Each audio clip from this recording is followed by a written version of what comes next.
Howdy everyone, Poacher here with an Age of Magic video, and in today's video we're going to cover the teams needed for Nightmare raiding. This video specifically is going to be the Cloud Wanderers. There are 4 main teams needed for Nightmare raiding, so this will be the first one we cover. Which one you want to see next, let me know. I'm happy to do it. We have the Assassins, the Witches, and the Guardians of Order to come. So if you want to see one specifically, let me know and I can start working on that next. But the Cloud Wanderers are one of the 4 main teams, and there is a lot to them. They are not a simple faction. They require a lot of resources to become effective in Nightmare raiding, and we'll cover all of that in this video as well.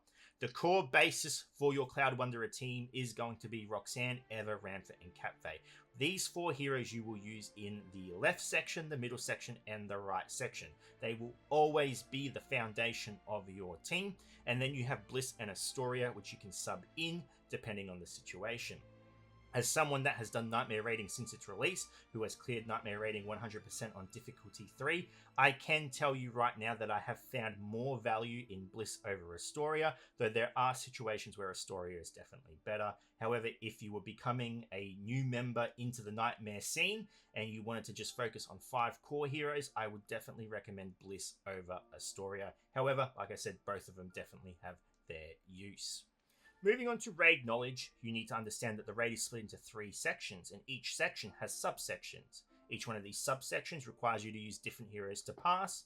On the left-hand side, the Cloud Wanderers are required for the 3rd subsection. In the middle, the Cloud Wanderers are required for the 2nd subsection, and on the right-hand side, they're required for the 1st subsection. Each one of these sections have their own enemies, their own challenges, but the most important one to note is versing the Van Norse. Your Cloud Wanderers are very weak to Van Norse. The reason for this is because the Van Norse have an inbuilt ability called Magic Absorb, which when casting a buff on yourself or a debuff on them, there is a chance they will absorb that and become stronger from that absorption. When you are using the Cloud Wanderers, they are a faction that deal very heavily in buffs, so it becomes very dangerous when casting the essential things needed to make the Cloud Wanderers good. The most notable fight that you will find that this is an absolute pain is the Ulthran boss fight on the left hand side. This is a big Ulthran boss surrounded by smaller Ulthrans, and when, for example, your Catfay enters the fight and uses his buff ability, he will be struck by every single one of those Ulthrans, as the Ulthran's Magic Absorb ability is to counter attack someone that uses a buff. So you find that your characters are just one shot by a counter attacks from many Ulthran on the field. There is a counter to this, we'll talk about it a bit later, but that is one of the biggest concerns when using the Cloud Wanderers and fighting the Van Norse. They will strike you hard, and they can become quite tanky. If it's Freyhel, for example, there's a lot of ways they just become stronger from you just casting your regular abilities. The Cloud Wanderers are best used on manual. They are, at their core, a very complicated faction, even though they are quite simple in terms of what their abilities do.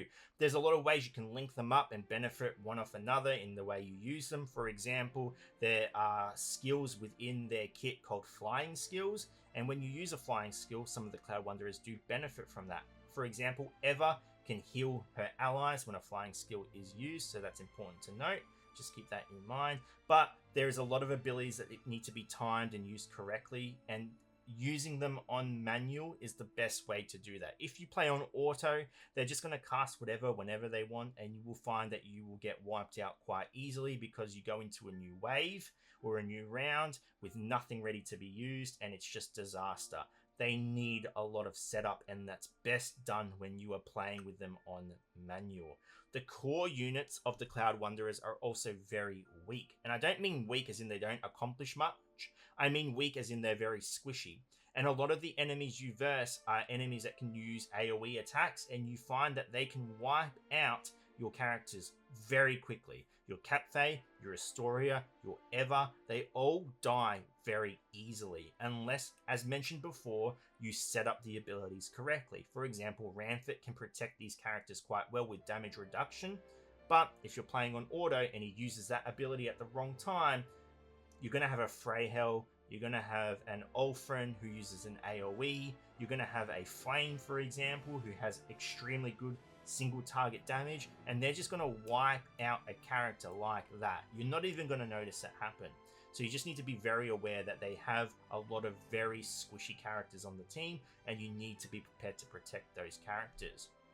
The faction itself requires a lot of awakenings. They do.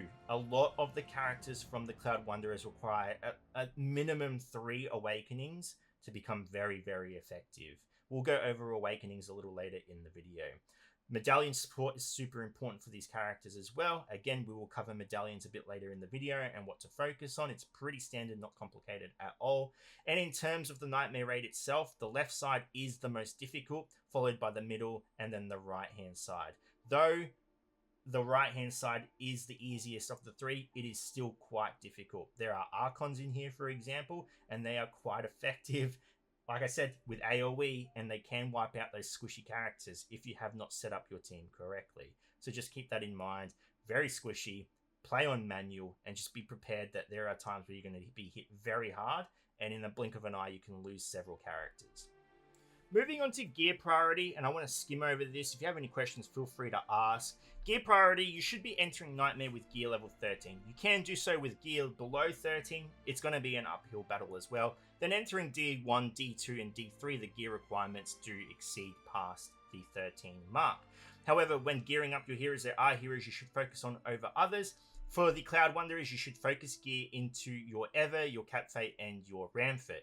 These 2 characters, Ever and Capfei, are quite squishy. They will die to a lot of AoE abilities and any single target abilities that slip past the Ramfit. Keep that in mind. So put some gear into these 2 heroes. The Ramfit is going to have Taunt up a lot of the time, which means he's going to take a lot of damage. So you want him to be as beefy as possible as well. Please, for those unexperienced Cloud Wanderer users, do not get hung up on Ever's ability to resurrect and bring 2 characters back. That is not the focus. Don't think to yourself, I'll keep her squishy so she dies and then she can come back to life. You want to save that for as long as possible in battle. You do not want to trigger it straight off the bat when an AoE comes out and wipes her out in the first round. It's not effective. It's not going to help you. Keep that in mind. Make her tanky as much as possible so she can heal and keep your characters healthy. Tier 2, we have Bliss and Astoria. Now, you're probably wondering, why is Astoria not up the top? She's quite a squishy character as well. She is, but I do not want to give out the information that she should be focused above these heroes. Astoria, though a really good hero, is outclassed in Nightmare Raid by Bliss. I think Bliss is a far more useful hero than Astoria. So if you are entering Nightmare Raid, if you're trying to figure out who you want to use, who you want your core team to be, I would recommend Bliss over Astoria. The reason for this is because Bliss has an ability called True Word, and it's not an ability, sorry, it's part of the ability, and True Word allows you to cast buffs without the magic absorbed from the Van Norse negating it. So you are going to get a lot more out of Bliss than you are Astoria. And the reason why he's a tier 2 priority is because his charm ability prevents him taking damage from anyone that has the charm effect on them. So he's not going to be taking as much damage as these characters, for example. So if you want to build Astoria, that's great, go for it. She is a very powerful hero, most effective in the middle section of the raid, but I would be prioritizing these 3 heroes, and then if you pick between these 2, I would recommend Bliss. Astoria is still a good choice. And then Roxanne at the bottom, she doesn't need to be prioritized for gear. She's not doing a huge amount of damage. She's not dying very quickly. She's not targeted by the AI. She's going to survive most of the fight. The only reason you're ever putting gear into Roxanne is so you are moving into D2 or D3, and there are those abilities that now become one-shots to her. That's the only reason. Other than that, she's a utility hero. She's a support hero. She's there for her leadership ability. She's not someone you really need to worry about dying straight off the bat. It's these 3, then these 2, then herself. So just keep that in mind.